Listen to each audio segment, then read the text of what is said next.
네, 어서 오세요. 그 영국의 자유주의 최초의 총리 윌리엄 피트가요, 전쟁부 장관 출신이죠.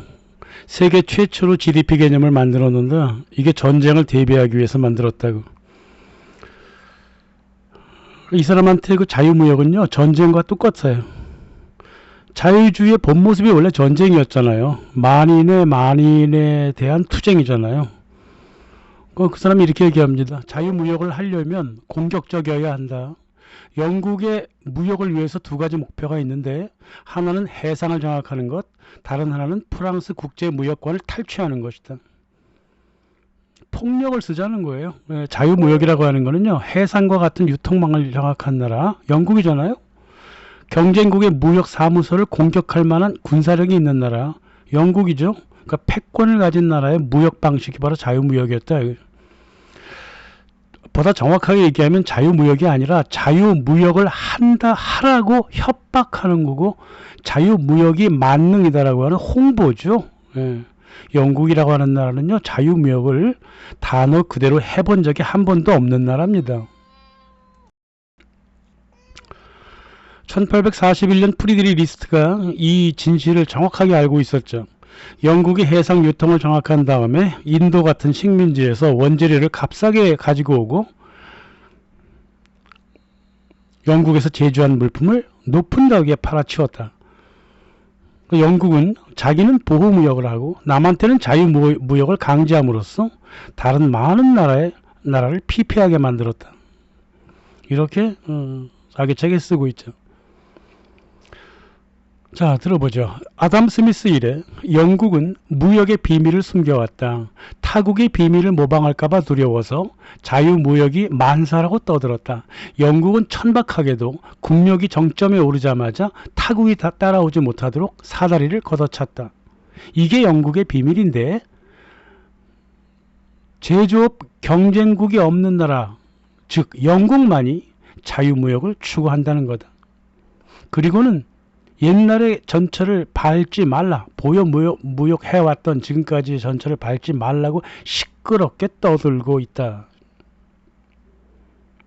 사다리 걷어차기, 이거 장하준 교수도 얘기했죠. 그 모습 그대로입니다. 보호무역이 필요한 나라를 자유무역화시켜서 때려잡겠다 이 말이에요. 더 이상의 발전을 이루지 못하게 만들게 한다 이거죠. 아직은 제조업 경쟁력이 없는 나라한테 저과세 그 자유무역을 강제해서 자기들 제조품 팔아먹고 상대국의 농산물을 저관세하는 척하면서 실은 보호무역을 해왔다는 거예요.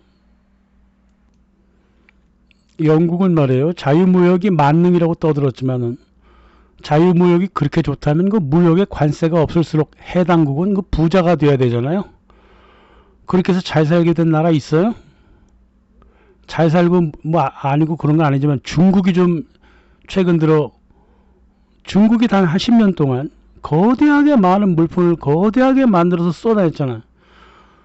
그래갖고 이익을 좀 많이 얻어갔죠, 중국이. 이거 말고는 역사상 찾아볼 수 있는 사례입니까? 아니죠. 자유무역이 만능이라고 하는 거는 거짓말이다 이 말이에요. 극단적으로 찾기가 힘들어요. 예외적으로 몇 개가 있겠죠. 하지만 그거는 예외적이고 단기적인 것이지 장기적으로 그건 불가능하다 하면. 영국은 그토록 자유무역을 떠들면서 비교 우위가 높았던 그 프랑스산 꼬냑하고요, 와인 수입을 막았어요. 뭐 국내 그 주류 사업을 어떻게 잘 정리하겠다면서 1823년 소비세를 증설했고 1860년에 주류법을 통과시켰는데, 이 법의 목적 중에 하나가 프랑스산 와인과 꼬냑을 막고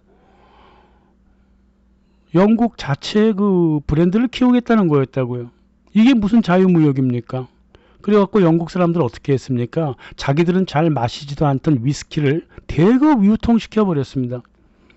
게다가 또 스코틀랜드 위스키가 원래가 뛰어난데 그거랑 또 어떤 대응적 위스키를 자꾸 만들어가면서 결국은 질 것 같으니까 스코틀랜드 위스키를 그냥 대거 풀어버려 갖고 거기서 유통 수수료를 받고 마진을 먹고 그렇게 살았죠. 브랜디도 지네가 만들었잖아요. 프랑스 꼬냑 뺏겨갖고 또 아일랜드 맥주 산업을 또 크게 일으켜서 그 유통망을 장악해서 영국의 술 문화를 바꿔버렸다 이 말이에요. 그 결국은 이제 19세기 말에 프랑스의 그 와인 산업이 그 포도주 진딧물 그 여파로 프랑스 그 포도나무 심은 데가 25%가 황폐가 돼버렸어. 그래갖고 그냥 기우뚱 해버렸어요, 와인 산업이. 19세기 말에 영국이 그 기회를 틈타갖고 위스키로 전국을 다 뒤엎어버렸잖아요. 그래서 나라의 술 문화가 바뀌어버린 거예요. 그래서 브랜디하고 위스키는요, 유럽하고 식민지에 대거 수출돼 가지고요, 프랑스하고 독일이 지배해왔던 그 유럽과 미국 술시장, 거기서 어느 정도 비교 우위를 가져갔다고. 바로 이게 영국 보호무역 덕분이었어요. 겉으로는 수없이 자유무역을 외쳤지만 얘네들은 보호무역을 했다고요, 선택적으로. 이 보호무역 덕택에 프랑스가 지금까지도 1인당 위스키 최고 소비국이 됐고요. 오히려 역전시켜버렸잖아요.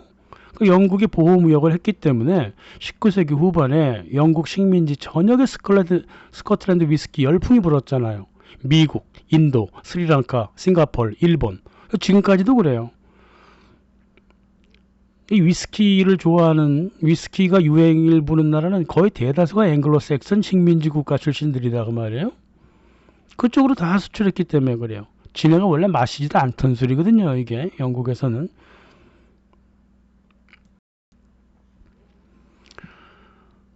이런 거였어요. 19세기 영국은 말이에요, 외국의 비교 우위 제품을 계속 막아왔잖아. 근데 무슨 자유무역이에요, 그죠? 그래서 각종 술 같은 거, 얼그레이 같은 영국 차, 그 보호무역 속에서 자라난 거예요. 경쟁력을 얻은 겁니다. 영국이 뭐 18세기 중반 후반만 그랬나요? 19세기 초반부터 그랬어요. 18세기 후반에도 그랬고요. 1800년대 초부터요. 이 중국 도자기가 워낙 비싸니까요. 관세 왕창 먹이고요. 동물의 뼈를 갈아 넣었다고 본 차이나를 만들었잖아요. 본 차이나. 근데 듣기로는 말이야, 메이드 인 차이나로 들리잖아요. 본. 근데 저거 본이야. 뼈를 갈아 넣은 흙으로 도자기 만들었다고. 본 차이나. 게다가 차이나는 뒤에 왜 붙여? 영국 건데. 그죠? 마치 중국 제품인 것처럼 아주 비싼 중국 제품인 듯 이렇게 뻥을 치면서 명칭도 훔친 나라가 영국이었다고요. 이런데 무슨 자유무역을 했다는 겁니까? 영국이. 그렇죠. 19세기 초중반에요, 프랑스가 보호주의를 했잖아요. 근데요, 프랑스의 보호주의 관세가요, 영국보다 훨씬 낮았어요. 영국은 50%가 넘는 높은 수준에서 관세율을 차근차근 내리기 시작했고요. 프랑스는 관세 처음부터 25% 넘지 않았습니다. 다시 말하면 자유무역, 보호무역이라고 하는 단어가 얼마나 허황된 의미를 갖고 있는지 알 수 있을 겁니다. 자유무역, 관세, 보호무역이라고 하는 것은 자기 나라에 맞는 방식으로 하는 거예요. 단어에 얽매일 필요가 없는 거죠. 영국하고 이제 프랑스랑 FTA를 1860년에 하거든요. 그때 이미 그 서로 간의 관세가요, 10% 이하로 내려가 있었어요. 10년 만에 프랑스는 3%로 낮췄다고. 여기서 무슨 FTA를 합니까? 서로 해먹어 보려고 FTA를 했던 것 뿐이에요. 프랑스랑 영국이랑. 자유무역이란 게 무슨 독트린이 아니란 말이에요. 언제라도 바꿀 수 있는 무역의 전술 전략일 뿐입니다. 아니, 이 세상 어떤 나라가 자유무역을 동네방네 떠들면서 합니까? 조용히 뒤에서 둘이서 하는 거지. 에? 우리 데이트한다고 길거리에 나가서 왜 떠들어요? 둘이 조용히 데이트하면 되는 거지. 한국은 왜 그랬냐고요. WTO 199개국 앞에서 전체를 모아놓고 우리는 자유무역만 할 거라고 FTA를 공언해버리는 게 이게 무슨 짓거리냐고요, 이게. 2011년에. 모든 무역은 말이에요, 나라든 지역이든 기업이든 양자간 무역이지 다자간 무역이라는 건 해괴망측한 발상이에요. 결혼을요, 몇십 명이나 하겠다는 거야. 다자간 무역협정이라는 거는 옛날 그 제국주의 영국처럼 식민국들을 죄다 모아다가 자유무역이라고 하는 이념 밑에 묶어두고 자기들 비교 우위 상품을 강제했던 그 꼼수였잖아요. 이제 19세기 말에 미국과 독일이 영국을 제치면서 경제를 일으킨 이유가 뭔가요? 이 영국의 자유무역 꼼수하고 정반대로만 했기 때문에 영국을 능가하는 GDP와 경제력을 가질 수 있었다고요. 보호무역 하에서 그랬습니다. 미국과 독일은요, 자유무역이라고 하는 사다리 걷어차기가 꼼수란 진실을 알고 있었어요. 프로이센의 그 프리드리 리스트가 그랬죠. 다시 생각이 있는 나라라면 자유무역으로 농업을 번영시키고 보호무역으로 제조업, 어업, 해운업, 수출을 증진한다. 기술과 부를 획득한 후에야 비로소 자유무역으로 돌아가 자유경쟁해도 좋다. 단지 조건이 있다. 이미 얻어낸 농업과 제조업의 비교 우위를 그대로 유지하면서 말이다. 200년이 다 돼가는 논지지만요. 아직도 유효하잖아요. 자유무역은요. 마구잡이로 하는 게 아니라 생각을 가지고 해야 된다 이거예요. 특정 나라에 끌려가면 안 된다는 겁니다. 영국이 그랬듯이 농업 생산성을 높은 상태로 유지한 상태에서 제조업을 막강하게 키우고 난 뒤에 자유무역을 떠들어야 된다 그 말이에요. 그래야지 산업이 튼튼해진다 이 말이죠. 미래의 산업도 그렇고 현재의 산업도 그렇고. 그렇게 튼튼하게 해도 미국과 독일과 싸워서 진 나라가 영국이라고요. 그렇게 튼튼하게 했었어도. 다시 말하면 19세기 말에 영국, 독일, 미국은 말이에요. 기초를 튼튼하게 하고 농업, 제조업, 기초 튼튼하게 하고 나서 조선, 항공기, 무기, 엔진, 정밀기계 이쪽으로 넘어갔다고요. 비교 우위를 옮겨갔다고요. 미래에 만들어질 다른 비교 우위 산업을 제쳐두고 농업도 뭉개버리고 제조업도 뭉개버리고 오로지 자동차, 전자제품, 반도체 조금 더 팔겠다고 자유무역을 했던 한국 같은 나라는 아니었다고 말입니다. 한국이라고 얘기하면 안 되겠죠. 김현정이 노무현 같은 사람이 아니었다 이 말이에요. 이 영국, 독일, 미국의 협상가들은. 눈앞에 있는 거 탈칵 먹으려고 그러다가 결국은 자본까지 다 뺏기게 되는 거예요. 이렇게. 자유무역은요. 전략적 계산이죠. 이론도 아니고 아무것도 아닙니다. 현대 자유주의 경제학자들이 대학에서 영국의 이 250년 동안의 거짓말을 계속 반복하고 있어요. 투자관리사 뱅가드 그룹의 총무이사 말케일이 말이죠. 2025년에도 자유무역을 하면 가난한 나라, 가난한 기업하고 부자 기업이 동시에 윈윈한다라고 하는 이 250년의 거짓말을 계속 반복을 하고 있다고. 이 블랙록, 스테이트 스트리트, 골드만삭스, JP 모건 스탠리 모두 그렇게 거짓말을 반복하고 있다고. 왜 그럴까요? 그래야지만이 금융자본이 살기 때문이에요. 두 나라가 비교 우위에 맞춰 갖고 서로 무역을 생산량을 늘려야 우리가 돈을 구워줄 수 있다 이겁니다.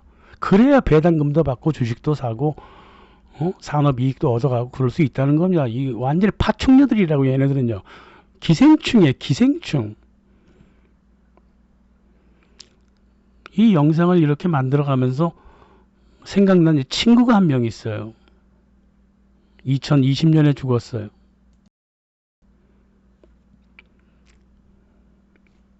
오죽하면 이 사람의 생각이 났냔 말이에요. 이 사람이 그랬어요. 은행 돈은 모두 도둑질한 돈이기 때문에 은행 강도를 십수차례 14차례인가 버렸어요. 이 노인네가. 시티은행 위조 수표를 만들어서 수천만 달러를 찍어가지고 스페인의 그 바스크 반군한테 갖다 주고 체게바라한테 갖다 주고 그랬습니다. 알베르 까미하고도 친구였어요. 그래서 알베르 까미가 이 사람을 로빈 후드라고 불렀다고. 이 사람 개인적으로 자기 돈 축적한 거 하나도 없어요. 이 사람을 판사로, 이 사람을 이제 판결을 해야 되는 판사도 이 사람 행동을 지지했다고요. 시티은행이 불로소득의 이익을 얻고 가난한 사람들 대출해주고 부동산 빼앗았다. 판사도 맞다 그랬습니다. 언젠가 내가 이 친구에 대해서 작은 영상 하나 만들어 볼게요. 내가 파리에 살 때요. 아래층에 살던 노인네였어요. 우리 집에 와서 목욕탕 타일 깔아주던 노동자로 살다 죽었어요. 진짜 로빈 후드였습니다. 이미 말이죠. 은행, 금융자본가의 돈이라고 하는 거는 모두 도둑질한 돈이라고 하는 거, 기생충처럼 빨아먹은 돈이라는 걸 다 알고 있다고 말이죠. 오죽하면 판사까지 이 사람을 지지했을까요? 이건 나중에 하나 만들어 볼 거고. 데이비드 리카르도가 비교우위 자유무역론 설레발치던 그 18세기 중후반에 농사 짓던 사람은 평생 땅만 팠어요. 제조업체에서 일하는 사람은 평생 그 일만 했죠. 이렇게 고정된 경제 구조에서 나온 말이 비교우위란 단어라 이 말이에요. 언뜻 들으면 뭐 맞아 보이긴 해요. 리카르도가 예를 들었듯이 영국의 그 비교 우위가 있는 옷하고 천 포르투갈에 팔고 포르투갈의 비교 우위가 있는 와인을 영국에 팔면 서로 윈윈 한다 그랬다고. 그러나 어떤 국민이 평생 천만 만들고 어떤 국민이 항상 와인만 만듭니까? 언제까지 봉건 그 농촌 사회만 바라보면서 비교 우위에 따지고 앉아있냐고요. 게다가 나중에 그랬잖아요. 농민들 못살게 울어갖고 도시로 죄다 불러다가 공장에 취직하라 그래놓고 무슨 비교 우위를 말합니까? 리카르도는 말이에요. 그때부터 앞뒤가 안 맞는 소리를 계속 해왔어요.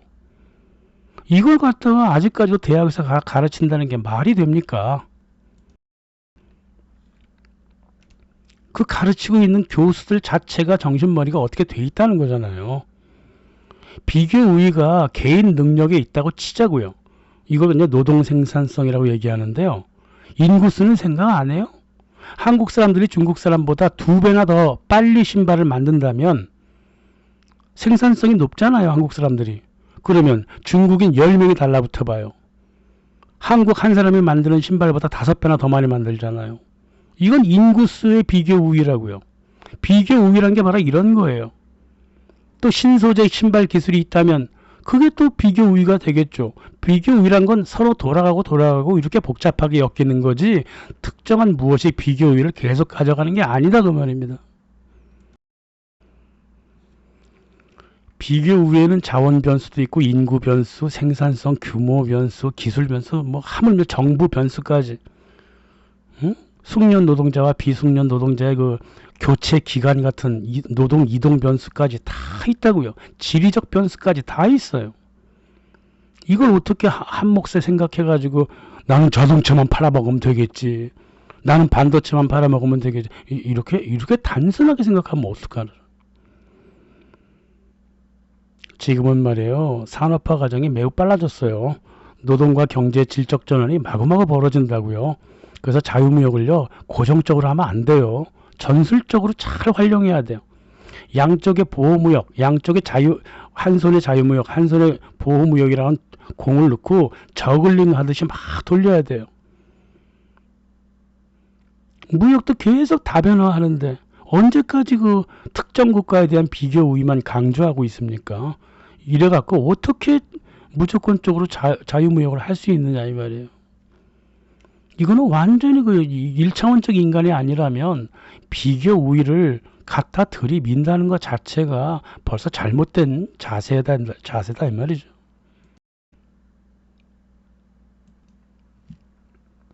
그 18세기 포르투갈처럼요. 와인병 들고 무대뽀로 관세 없다고 영국으로 쳐들어가도 안 되고요. 19세기처럼 캐나다 뒤에 영국이 딱 앉아있는 것도 모르고 계산도 없이 철도 노동자들 데리고 캐나다로 들어갔던 무작정 뛰어들어갔던 미국 기업들 죄다 망해갖고 돌아왔잖아요. 응? 19세기에 또 프랑스처럼 와인하고 꼬냑 들고 들어가서 마냥 영국 술시장을 지배할 거라고 착각을 하다가 쫄딱 망해버렸잖아요. 영국에서 위스키에 엎어치기를 당했다고요. 20세기에는요. 일본처럼 그저 전자제품 기술만 붙들고 앉아있다가 미국 시장에 뛰어들었다가 한국한테 당해버렸잖아요. 좀 21세기 한국은요. 아직까지도 자동차 전자제품 들고 반도체 들고 미국에 뛰어들어가려고 그래. 이런 무대뽀 짓은요. 넘버3나 하는 짓이에요. 시장이 바뀌는 것을 잘 관찰하고 조심스럽게 미래 산업을 바라보면서 자유무역이라고 하는 바둑을 두었어야죠.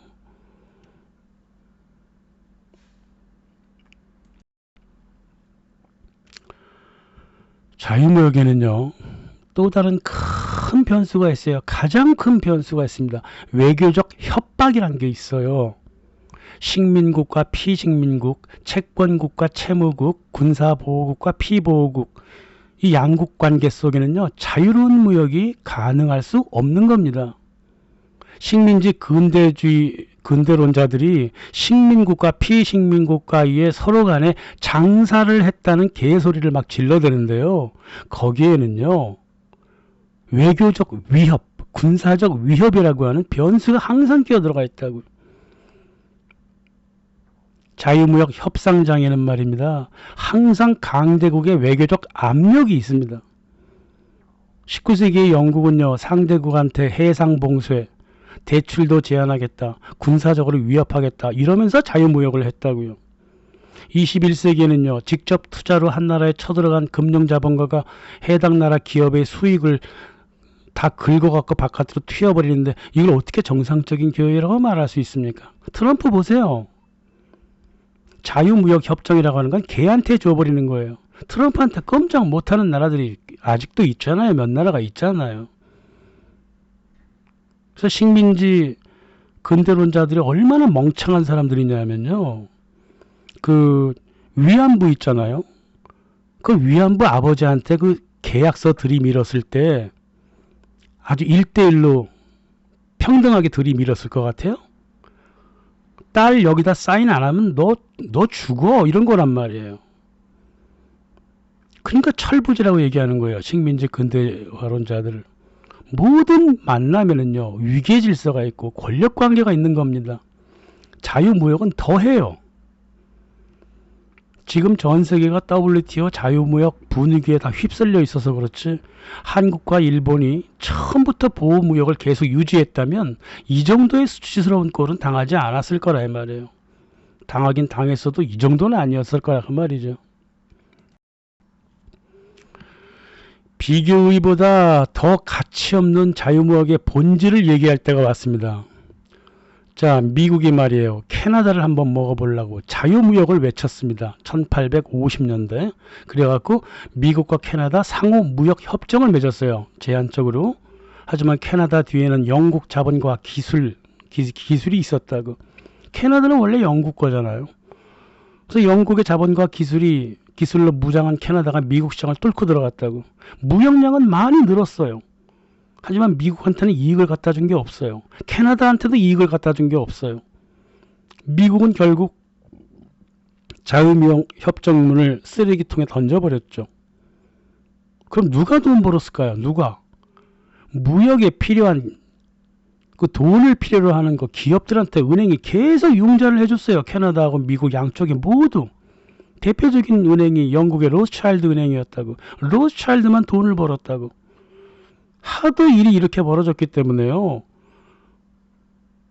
무려 12년 동안 자유무역을 했어. 무려 12년 동안. 그래갖고 19세기에 미국 공화당 의원들이 자유무역이라고 하는 거는 금융자본가들의 음모라고 생각을 확정을 지었다고. 사람들이 모르면 음모지만 금융자본가들한테는 이건 영업이거든요. 양쪽 나라 기업에 다 대출해 주는 거는 장인의 영업이야. 전쟁하고 있는 두 나라한테 모두 자금을 대출해 주는 것도 금융업자들의 영업, 그냥 일반 영업이잖아요. 1800년대는요, 그나마 기업의 도덕성을 요구했기 때문에 자유무역은 금융자본가들의 음모라고 얘기했지만 지금은 영업이에요, 영업. 자유무역은 은행들의 영업이에요. 그렇게만 알면 됩니다.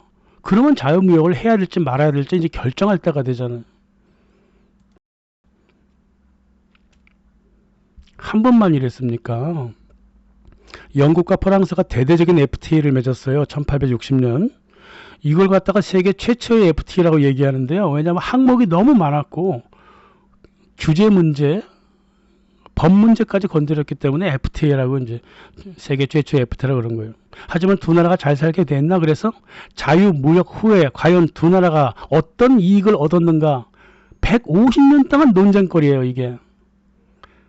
두 나라가 이익을 얻었으면 논쟁할 이유가 없잖아요. 근데 어떻게든 간에 논쟁이 150년 동안 지금까지 경제학자들이 싸우고 있다고. 최초의 FTA에 저 영국하고 프랑스가 과연 이익을 얻었느냐, 얻었다 안 얻었다, 얻었다 안 얻었다, 지들끼리 싸운다고. 다 때려치우고요, 하나의 확실한 사실만 얘기하자고요.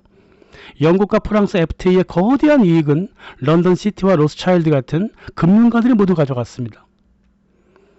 로스차일드는 영국과 프랑스 기업 두 곳에 모두 대출해 줬습니다. 이거 음모가 아니죠. 영업이에요.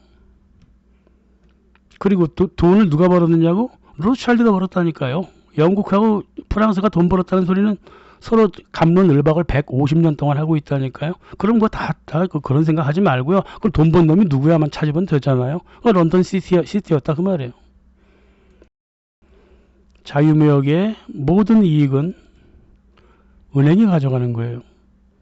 자유무역이 가난한 나라와 부자 나라 모두에게 이익이라고 믿는 이 바보스러운 사고는요, 그걸 갖다가 그냥 리카르도의 악덕이라고 얘기합니다. 변수가 너무나 다양한 무역 환경 속에서 잘 나가고 수익 잘 나는 기업을 언제나 갈아탈 수 있는 게 금융자본 은행 아닙니까? 그러니까 오로지 자유주의, 자유무역을 할 수 있는 권리와 원인을 갖고 있는 사람들은 은행가일 수밖에 없습니다. 이 비교 우위 헛소리를 질러댔던 리카르도가 바로 금융자본가였잖아요. 죽을 때 현재 가치로 1억 달러나 남겨놨어. 엄청난 부자였다고요. 오로지 수수료하고 이자만 받아갖고 1억 달러를 남긴 사람이 리카르도예요. 이 사람이 비교 우위 얘기 안 하겠어요? 자유무역 얘기 안 하겠습니까? 가난한 나라와 부자 나라 모두 서로 윈윈 한다고 막 꼬드기지 않았을까요? 그게 비교 우위론이라고 하는 거예요. 양쪽에 모두 대출할 수 있잖아. 독일도 회사 주식도 1000파운드나 갖고 있었어요. 지금 가치로 한 3억 원 될 거예요. 이 꼼수가 지금도 똑같이 대학에서 반복되고 있다고. 똑같아요. 금융가들은요, 비교 우위가 있는 기업하고 나라만 쫓아다니면서 대출해주고 이자 받고 주식 사들고 부동산 가지고 그래 돈을 번단 말이에요. 자유무역이라고 하는 것은 한 나라의 국부와 아무런 관계가 없는 금융가들의 돈벌이였고요. 지금은 오히려 더하죠. 그래서 FTA는 월가가 밀어붙인 것이지 두 나라가 움직인 게 아니다 그 말이에요. 19세기 중반 유럽의 열풍처럼 불긴 했습니다. 이 영국의 자유무역 만능론이. 하지만 결국 사기꾼의 거짓말로 다 무시돼 버렸다고요. 잠깐 그랬어요. 한 20년 그랬어요. 20년 사람들이 속았어요. 진짜 한번 해볼까 자유무역. 그러다가 어떻게 됐습니까? 영국 자체가 망가져 버렸어요. 영국이 수에즈 운하에 잘못 투자했다가 상당히 많이 망해버렸고, 미국 철도에도 과잉 투자하다가 주식 가치가 떨어지는 바람에 중산층이 붕괴가 돼버렸다고. 그러니까 어제까지만 해도 중산층이었는데 지금은 가난해갖고 지 새끼들 죄다 저 탄광에 보내버리고 그랬던 거예요. 그 올리버 트위스트 아닙니까 그게. 급속하게 도시화가 되니까요. 도시로 막 사람들이 몰려드니까 임금이 계속 하락하죠. 그 더 하락시키려고 영국 기업들은 아웃소싱을 시켜버렸다고. 유럽 전체의 불황이 다 닥쳐왔습니다. 20년 넘게 그랬어요. 그러니까 영국은 장기적으로 자유무역 설레발치다가 자기 스스로 자유무역에 걸려들어갔고 20년간 계속 손해보다가 결국 미국과 독일한테 경제력을 넘겨줘 버렸다고. 19세기 대부분 그 미국이 강력한 보호무역주의를 했거든요. 그래서 다른 나라 물품에 40, 50% 관세를 마구마구 먹였다고요. 트럼프가 왜 자꾸 40, 50% 무식한 소리를 시대에 안 맞는 그 퍼센테이지를 들고 나오냐면 원래가 미국 공화당이 40, 50% 관세를 200년간 먹여왔기 때문에 그래요. 트럼프는 그냥 지네가 하던 대로 하는 겁니다. 우리같이 아무것도 자유무역이 뭔지를 모르는 나라 사람들이 봤을 때는요, 저 말도 안 되는 저거 4%, 10%만 해도 엄청난 관세인데 어떻게 40%를 때리고 그러냐, 뭐 이런단 말이에요. 미국은 전통적으로 그랬다니까요. 독일도 그랬어요. 1879년부터. 비스마르크가 막강하게 40에서 50 관세를 때렸다고. 이 보호무역 하에서 두 나라가 엄청난 경제 성장을 하게 됩니다. 결국은 영국을 따라잡아버렸다고. 전체 GDP에서 1880년대 영국을 따라잡고 1890년대 독일이 영국을 따라잡았어요. 보호무역을 하면 그렇게 되는 겁니다. 미국하고 독일의 뭐 물가 상승 문제도 있고 뭐 보호무역 그 집중하는 그 방법에 따라 갖고 몇 가지 뭐 사회 문제가 있었지만 원래 다 일하다 보면 그렇게 되는 거잖아요. 하지만 결과적으로 독일과 미국은 엄청난 대량 생산 제조업 국가로 변해 있었다는 거, 영국을 뛰어넘었다는 거, 그게 중요한 것이고요. 미국 같은 경우는 물품의 질은 독일보다 좀 떨어졌어요. 그건 그 국민성 차이예요, 그거는. 하지만 양적으로는 뭐 어마어마하게 만들어내서 따라올 나라가 없었죠. 그랬다는 겁니다. 자유무역은 이토록 허상이고 거짓말이었다는 거예요. 영국이 외치는 앵글로색슨의 자유무역은 깡패들이 할 수 있는 말이었다고. 어떤 독트린도 아니고 아무것도 아닌 거예요. 1870년대 이제 보호무역이 이제 대세를 이룬단 말이에요. 그래갖고 1차 세계대전까지 무려 3,600만 명의 유럽 노동인구가 이리저리 막 움직였어요. 공장을 찾아가지고. 전체 이민 노동자의 70%인 2,500만 명이 보호주의로 강력한 미국으로 이주를 했습니다. 자유무역이 실업률을 낮춘다는 거짓말이 완벽하게 탄로가 나버렸잖아요. 자유무역론 자체가 이미 거짓이었는데 뭐 탄로 나고 말 것도 실은 없는 거죠. 자유무역을 통해서 산업이 진짜로 발전하고 커졌다면 어떻게 이 2,500만 명이나 되는 유럽 사람들이 미국으로 이민을 떠나서 거기서 노동을 합니까? 아일랜드, 이탈리아 사람들 모두. 말도 안 되는 소리죠.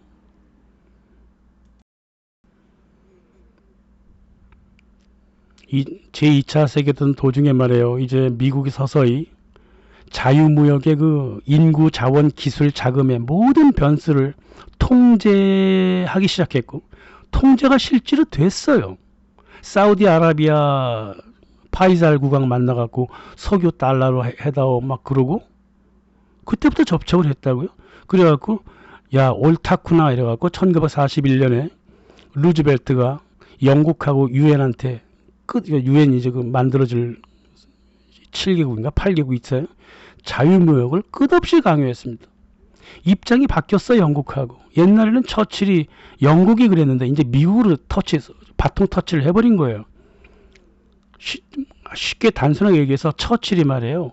자유무역이라고 말하는 자기들의 거짓 선전을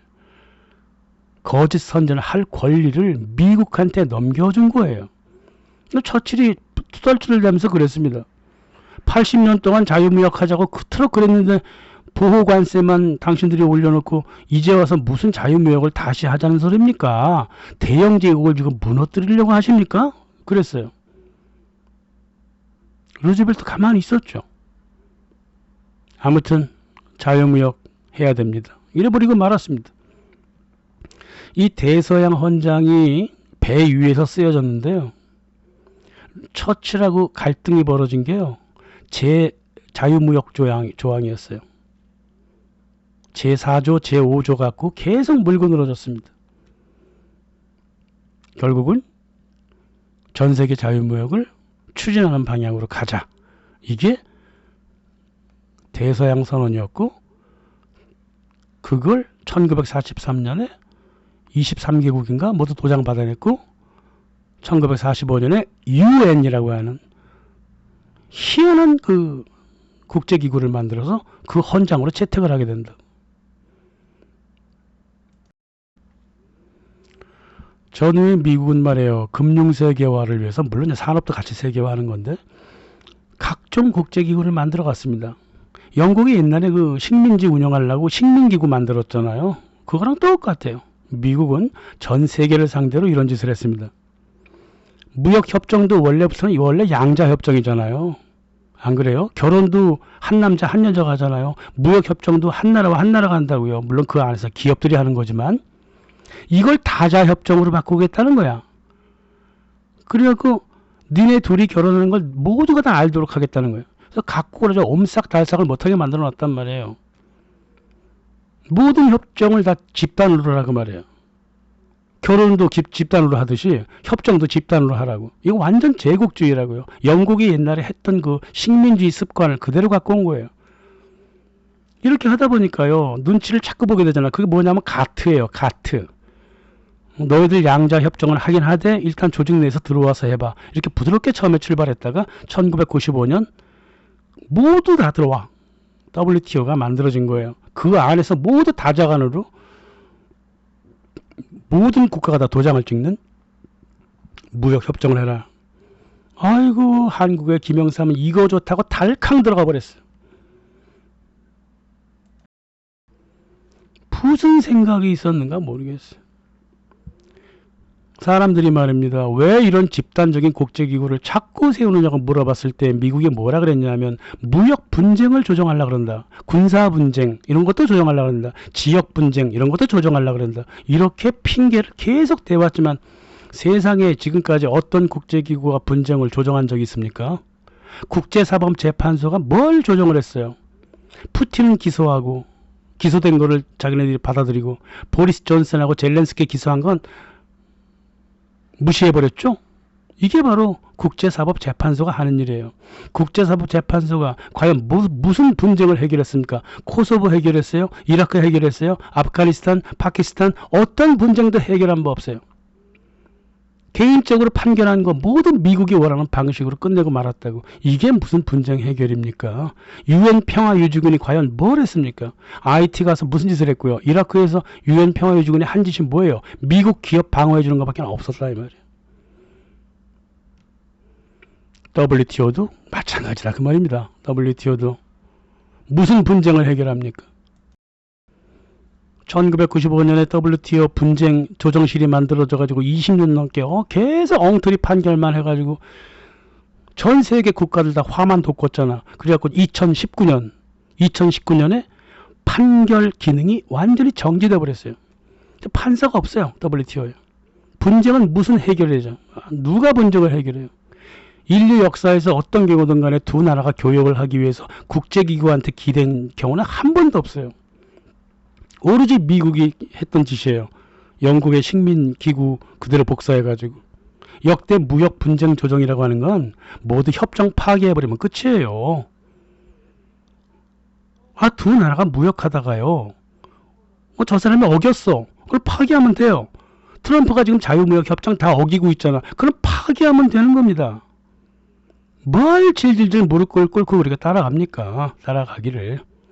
미국 보세요. 트럼프 한마디로 만사의 분쟁을 다 해결하려고 그러잖아요. WTO가 뭘 했다는 겁니까 도대체가. WTO는요. 자유무역을 세계적으로 조직하려고 만든 미국 월가의 도구잖아요. 뻔한 거 아닙니까? 1990년대 국제기구가 다 그렇듯이 WTO도 마찬가지예요. 만국의 자본가들이야 단결하라 이 말이에요. 노동자는 더 이상 단결 안 해요. 자본가들은 뭐 다보스 포럼 G7 G20 빌더버그 클럽 트리라테럴 커미션 거기서 자본가들 다 뭉치고 단결한다고. 노동자들은 뿔뿔이 흩어져 버렸어. 이런 상태에서 WTO가 존재해 왔다 이 말이에요. 다행히도 기능이 망가져 갖고 다행이죠. 한국 같은 그 순진한 정부는 말이에요. 이렇게 흘러온 것도 모르고 그저 진지하게만 생각했다 이 말이에요. 좀 진지하게 생각할 거 생각해야 될 거 아니에요. FTA 금융자유화 이전에요. 선진국 성장률이요. 연평균 3.5%였습니다. 개발도상국도 3.2%였어요. 괜찮았죠. 하지만 1990년대 이후 선진국 성장률은 2.0으로 떨어져 버렸고 개발도상국은요 0.7%였어요. 이렇게 마구마구 떨어져 버렸다. 물론 중국이 그 평균을 계속 다 가져가 버렸죠. 중국은 10% 12%까지 발전했으니까. 하지만 웬만한 개발도상국은 1% 이하로 떨어져 있었다고. 이미 형편없는 생산성의 시대가 도래했습니다. 이 금융 자유화 때문에 그런 거예요. FTA 때문에. 산업에 써야 할 여유 자금을 갖다가 주식을 사고 부동산 사고 배당금 지급에 다 써버리니까 생산성이 올라갈 리가 없잖아요. 일해야 될 노동자를 잘라버리고 임금을 억제해버리고 일자리를 아웃소싱 해버리고 근로자한테 모든 복지 혜택을 다 줄여버리니까요. 무슨 일을 할 수가 있어야죠.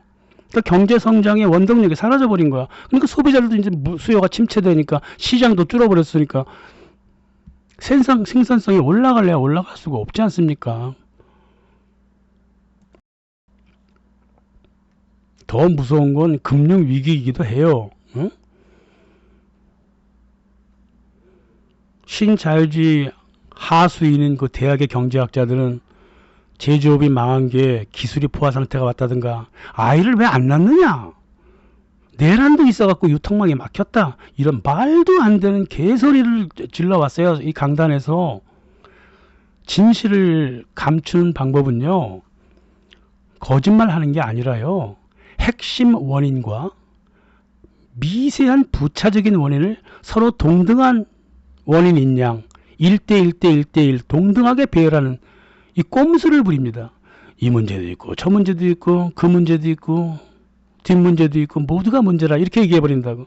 원인을 구분해서 위계질서화 시키질 않고 모든 가치를 수평적으로 배열한다고. 그 대학에서 하는 짓거리가 그거예요. 이게 바로 진실을 숨기는 방법이야. 이게 바로 착한 척 바른 척 하는 거야. 당신 말도 옳고 내 말도 옳고 저 사람 말도 옳고 저 뒷사람 말도 옳고 저 건너 사람 말도 다 옳다고. 그래버리면요 아무런 진실을 찾을 수가 없어. 우리 시대는요 정보 과잉 시대라서 거짓이 많아요. 그렇기 때문에 오히려 진실을 더 명료하게 바라볼 수 있어. 그럼에도 불구하고 거짓말 같은 의견을 계속 나열하면서 너도 옳고 나도 옳고 쟤도 옳고 저 아이도 옳고 건너편도 옳고 다 이래버리면 더 이상 진실을 찾을 수가 없습니다. 지금 자유주의 경제학자들이 그따위 짓을 하고 앉아있는 거예요. 무슨 기술 문제가 있었다는 거야. 계속 기술은 발전하고 있지. 나노테크노, 뇌의학, 인공지능까지 얼마나 발전하고 있어. 무슨 기술이 포화 상태가 왔다는 거야. 이 바보 같은 소리를 하고 있어요. 노동력은 가만 놓아두어도요. 기술에 의해 대체되는 동시에 노동은 이동하는 거예요. 그리고 실업자들이 굉장히 많아지니까 뭘 아기를 안 낳아갖고 생산력이 떨어졌다는 정말 말도 안 되는 소리를 해쌓고 있단 말이에요. 내란 같은 경우는 수천 년 동안 있었던 거 아니야. 유통망을 막기는 뭘 유통망을 막아. 그게 아니죠. 진정한 원인은 산업체계를 금융체계 안으로 집어넣기 때문에 벌어진 일 아니에요. 1970년대 은행 위기는 거의 없었어요. 아르헨티나 정도 있을까? 하지만 금융자유화가 벌어지던 1990년대 은행 위기가 이전 시대보다 4배 이상 늘어나 버렸습니다. 툭 하면 금융위기가 오는 거예요. 그래서 1995년 전까지 26건의 국가금융위기 중에 18건이 금융자유화 실시한 몇 년 내에 벌어졌어요. 한국은 몇 년입니까? 1995년에 자유화하고 2년 후에 IMF 맞아버렸죠. 멕시코도 비슷하게 맞았고요. 체코도 다 그렇게 금융자유화 시킨 다음에 금융위기를 맞게 된 거예요. 그리고 계속 금융위기를 다 우리는 경험을 해왔습니다.